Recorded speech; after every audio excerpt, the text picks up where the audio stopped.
Hello my friends! Today I'm going to show you how to make a slip knot. It's a starting point for most crochet pieces. Start by wrapping your yarn in a pretzel-like shape.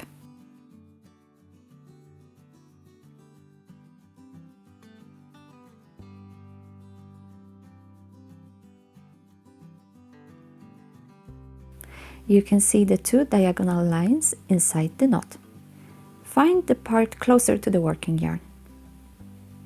Now pinch it with your fingers and pull up, holding the rest of the knot with your other hand.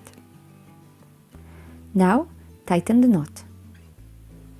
It's time to insert the hook in the loop.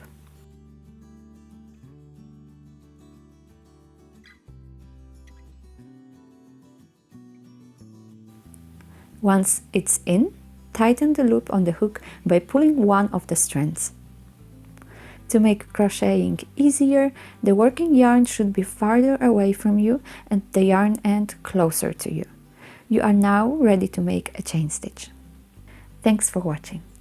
If you liked this video, please give it a thumbs up and subscribe to my channel. Bye bye!